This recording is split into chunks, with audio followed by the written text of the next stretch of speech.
Picture this. You wake up one morning and find out that an entire state government has essentially been financially paralyzed. We're talking salaries can't be paid, pensions are completely halted, and the basic day-to-day machinery of running a state just grinds to a dead stop. And why? All because a federal agency decided to freeze its central treasury. It raises a really massive, foundational question for us to look at. Can a federal anti-graft agency actually do that? Do they have the legal right to just shut down a state government's treasury? Welcome to this explainer. Today we are unraveling a genuinely fascinating legal puzzle right at the volatile intersection of federal power and state autonomy. We're grounding today's explainer in a really sharp analysis by Lawson Akigbe, titled EFCC and the Art of Freezing State Treasuries. It's a close, objective look at the ongoing friction between Nigeria's Economic and Financial Crimes Commission, the EFCC, and state governments. And listen, we are going to completely bypass the politics today. Instead, we're going to look strictly at the law, the Constitution, and how these high-stakes clashes actually play out in reality. All right, here's our roadmap for today. First, the August 6th letter. Second, decoding the EFCC Act. Third, the constitutional guardrails. Fourth, a history of frozen funds.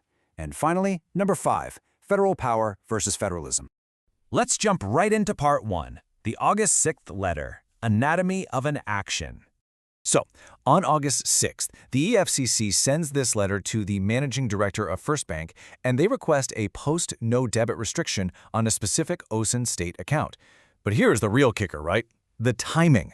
This official move to freeze state funds happened just 10 days before a governorship election.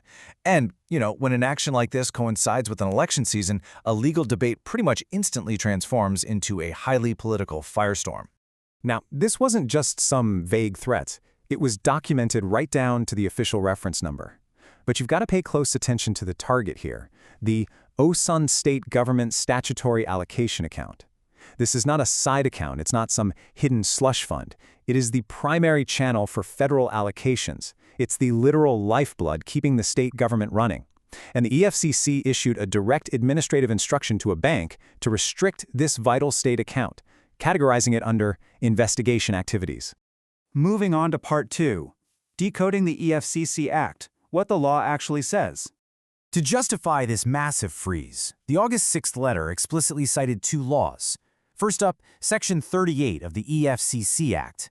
But if you read the fine print, Section 38 isn't a freezing provision at all. It merely allows the Commission to seek and receive information. Second, the letter cited Section 24 of the Money Laundering Act, which is strictly about demanding and obtaining records. So neither of these cited laws actually grants the unilateral power to lock down a state treasury with a simple administrative letter. So you might be wondering, where does the power to freeze actually live? Well, it's in Section 34 of the EFCC Act.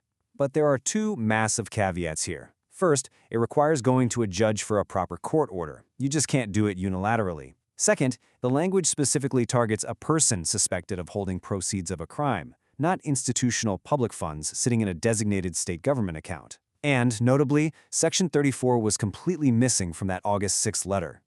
Which brings us to Section 3, the constitutional guardrails. Who controls the purse?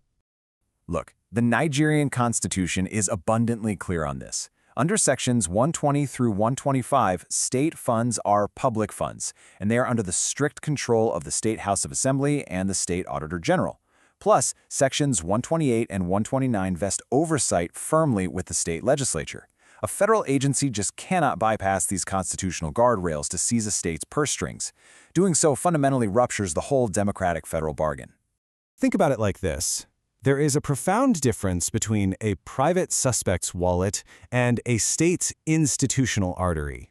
Public funds in a state account are not the private property of an individual until they are actually diverted out of it.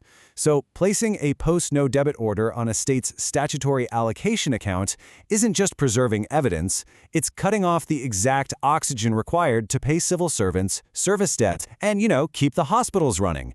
It's the stark difference between investigating a crime and literally disabling a functioning government. Okay, part 4, a history of frozen funds, precedent and pattern. Because it's definitely not an isolated incident. It's a tested playbook. Let's look back. In 2008, the EFCC froze certain river state government accounts during an investigation. Fast forward to 2018, several Benue state government accounts were frozen while investigating the alleged misuse of security votes. And now, we see the exact same pattern repeat with the targeting of Asun State's allocation account alongside similar dramatic attempts regarding former Kogi Governor Yahya Bello. The history here clearly shows a recurring cycle of federal agencies attempting to exert this highly specific type of financial pressure on states. But how do these historical incidents usually end up? Look at Benue State in 2018. The very moment those accounts were frozen, salaries halted, pensions stopped, and the government's daily operations essentially crashed into a brick wall. The practical reality of that was so disastrous, and the public outcry was just so loud, that the agency was forced into a super swift U-turn, unfreezing the accounts almost immediately. It's a totally consistent pattern: investigate, freeze the accounts, hit a massive wall of constitutional reality, and retreat. Finally, Section 5, Federal Power versus Federalism, the Big Picture.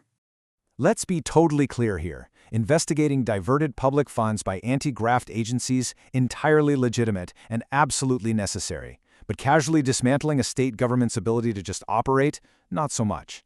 Now, the Supreme Court of Nigeria has repeatedly affirmed the EFCC's general power to investigate and prosecute economic crimes nationwide. However, the highest court has never granted a blank check to treat state treasuries as personal bank accounts, nor to casually override the entire architecture of federalism. It really all boils down to this one powerful rule of thumb from the analysis on how this balance has to be maintained. Trail the money into private hands. Do not turn off the Treasury. Federal agencies do not get to shut down a federating unit just because they suspect irregularities in the books. The mandate is to chase the stolen funds once they leave the public sphere, not to paralyze the legitimate, everyday operations of the state itself. The courts, the governor's forum, and the plain, unambiguous language of the Constitution itself have all consistently pushed back against this. The guardrails of federalism are very clearly defined in the law, yet this pattern just persists whenever the political weather turns favorable. So we're going to leave you with this one provocative question. How many more times must this constitutional lesson be repeated? Thank you so much for joining us for this explainer. Keep questioning, keep learning, and we'll see you next time.